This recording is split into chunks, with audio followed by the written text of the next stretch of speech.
اعوذ باللہ من الشیطان الرجیم بسم اللہ الرحمن الرحیم وَاعْلَمُوا أَنَّمَا غَنِمْتُم مِّن شَيْءٍ فَأَنَّ لِلَّهِ خُمُسَهُ وَلِلرَّسُولِ وَلِذِي الْقُرْبَى وَالْيَتَامَى وَالْمَسَاكِينِ وَابْنِ السَّبِيلِ إِن كُنتُمْ آمَنتُم بِاللَّهِ وَمَا أَنزَلْنَا عَلَىٰ عَبْدِنَا يَوْمَ الْفُرْقَانِ يَوْمَ الْتَقَى الْجَمْعَانِ وَاللَّهُ عَلَىٰ كُلِّ شَيْءٍ قَدِيرٌ صدق اللہ العظیم۔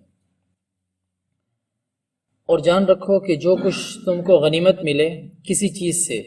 سو اللہ کے واسطے ہے، اس میں سے 5واں حصہ اور رسول کے واسطے اور اس کے قرابت والوں کے واسطے اور یتیموں اور محتاجوں اور مسافروں کے واسطے، اگر تم کو یقین ہے اللہ پر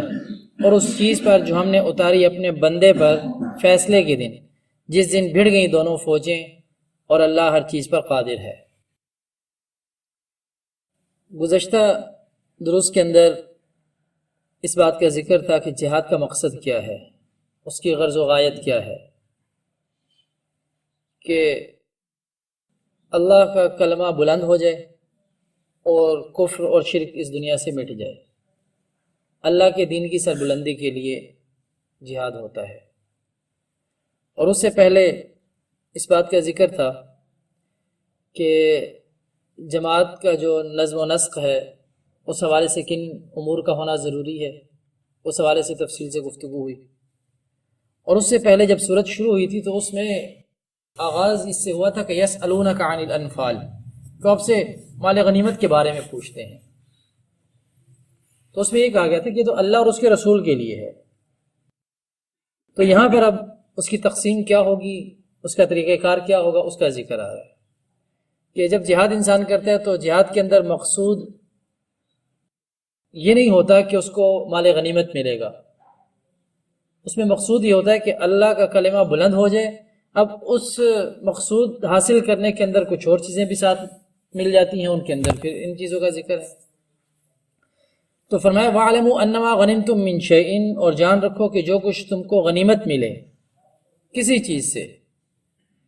تو یہاں پر ایک بات یہ یاد رکھیے کہ غنیمت کے حوالے سے جو مال حاصل ہوتا ہے 3 الفاظ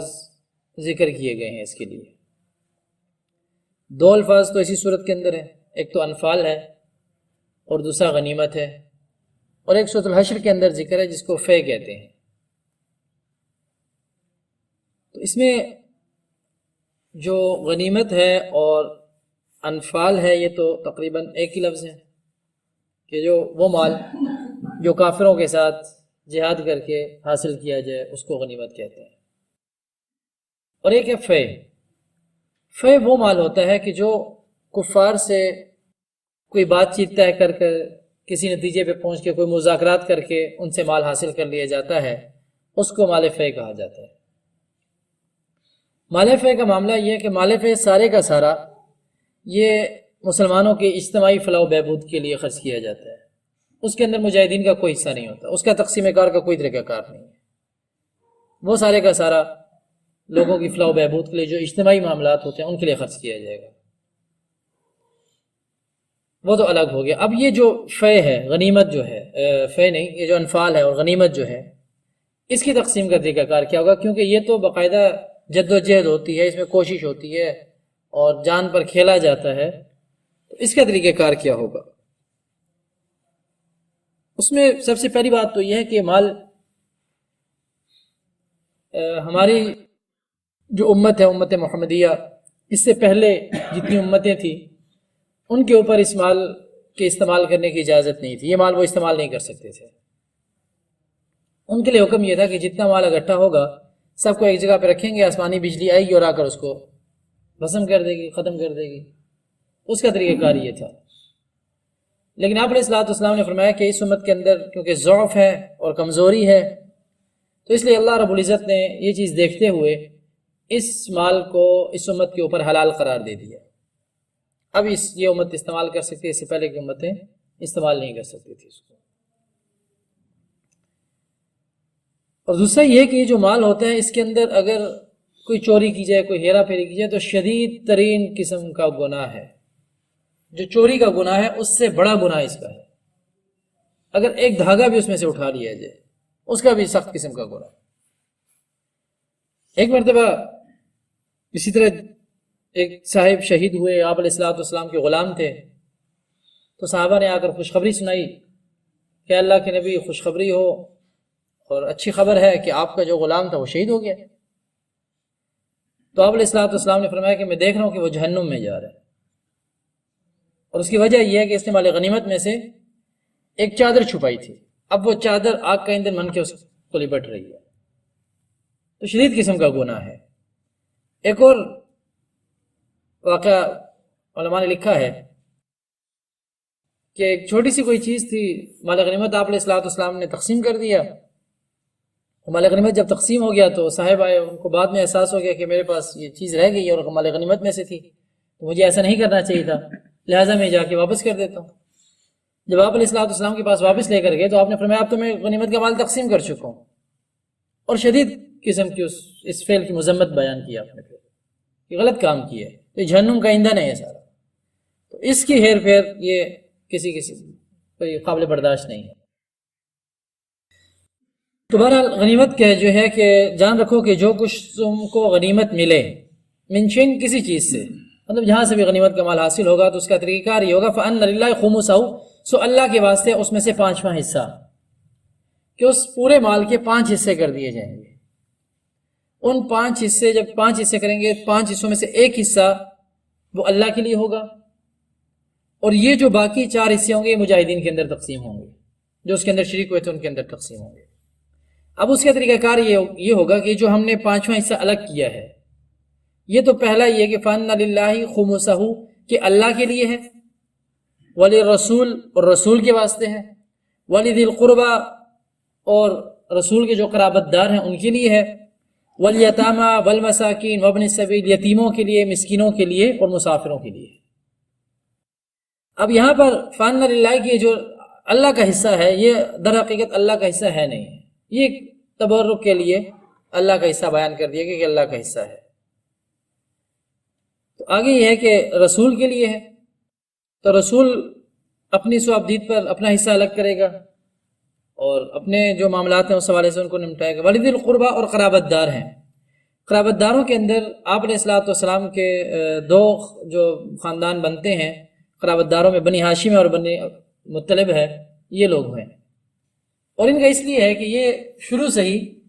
آپ علیہ الصلوۃ والسلام کے معاون اور مددگار ثابت ہوئے تھے۔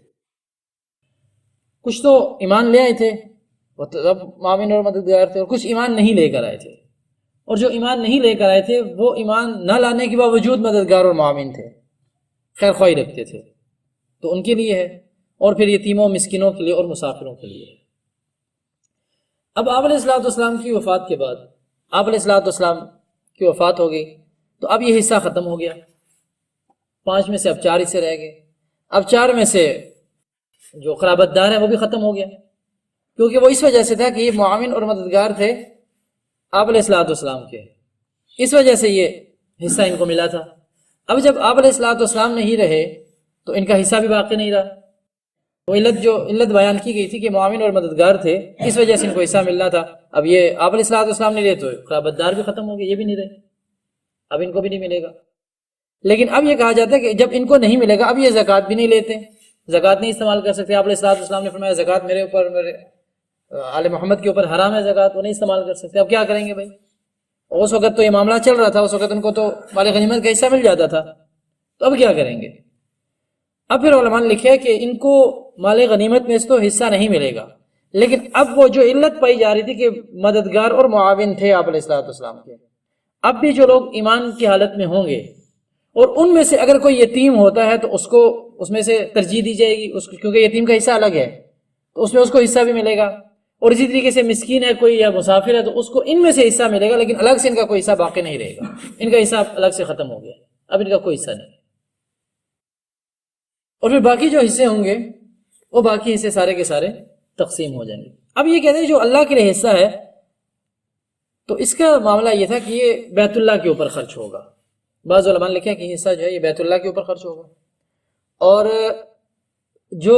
بیت اللہ کے قریب ہیں وہ تو بیت اللہ کے اوپر خرچ کریں گے، اور جو بیت اللہ سے دور ہیں ان کا معاملہ یہ ہوگا کہ وہ اپنی قریبی مساجد کے اوپر خرچ کریں گے، اس کا حصہ جو ہوگا۔ بہرحال اب یہ ہے کہ یہ لوگ ان کی تقسیم کار کیا ہوگی، جو چار حصے مجاہدین کے اندر تقسیم ہوں گے، کچھ پیدل ہوتے ہیں، کچھ سواریوں کے اوپر ہوتے ہیں۔ تو اس میں یہ ہے کہ جو لوگ پیدل ہوں گے ان کو ایک حصہ ملے گا، اور جو سوار ہوں گے ان کو دو حصے ملیں گے۔ اور امام ابو حنیفہ رحمۃ اللہ علیہ نے یہ بات بھی لکھی ہے کہ ان کو جو سوار ہوں گے ان کو 3 حصے بھی مل سکتے ہیں۔ ایک حدیث کی روح سے لکھا ہے کہ 3 حصے بھی ملتے ہیں ان کو، لیکن یہ حاکم وقت کی صوابدید کے اوپر ہوگا کہ وہ 3 حصے دیتا ہے یا 2 حصے دیتا ہے، یا اس کی صوابدید کے اوپر ہے، لیکن 3 حصوں کی گنجائش بھی ان لوگوں کے لیے موجود ہے۔ اب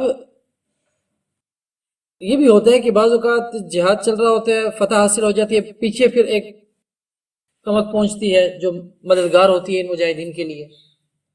اب ان کو حصہ ملے گا کہ نہیں ملے گا؟ تو اس میں علماء نے لکھا ہے کہ اگر یہ پیچھے جو معاون اور مددگار یہ لشکر مال غنیمت تقسیم ہونے سے پہلے پہنچ جاتا ہے تو ان کو بھی حصہ ملے گا، اور اگر مال غنیمت تقسیم ہونے کے بعد پہنچتا ہے تو پھر حصہ نہیں ملے گا ان کو۔ پہلے پہنچ گیا، مال غنیمت تقسیم نہیں ہوئی تھی، یہ جو مددگار لشکر تھا یہ پہنچ جاتا ہے مال غنیمت کی تقسیم ہونے سے پہلے تو ان کو بھی اسی طریقے سے حصہ ملے گا۔ لیکن اگر یہ نہیں پہنچتا، مال غنیمت تقسیم ہو جاتی ہے اور بعد میں یہ پہنچتا ہے تو پھر اس وقت انہیں کوئی حصہ نہیں ملے گا، ان کا کوئی حصہ نہیں ہوگا۔ اب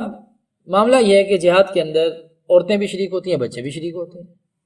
ان کا کیا ہوگا عورتوں اور بچوں کا؟ وہاں پہ ان کا تو کوئی ذکر نہیں، نہ عورتوں کا حصہ ہے نہ بچوں کا حصہ ہے۔ تو علماء نے لکھا کہ عورتوں اور بچوں کا کوئی حصہ نہیں ہے۔ ہاں اگر جو حاکم وقت ہے وہ اپنی صوابدید پر ان کی حوصلہ افزائی کے لیے عورتوں اور بچوں کو کچھ دے دیتا ہے تو اس کے اندر کوئی حرج نہیں ہے، ان کو دیا جا سکتا ہے، لیکن باقاعدہ طور پر ان کا حصہ مقرر کیا جائے تو ایسا کچھ نہیں ہے۔ ان کنتم آمنتم باللہ، اگر تم کو یقین ہے اللہ پر، وما انزلنا علی عبدنا، اور اس چیز پر جو ہم نے اتاری اپنے بندے پر، یوم الفرقان، فیصلے کے دن،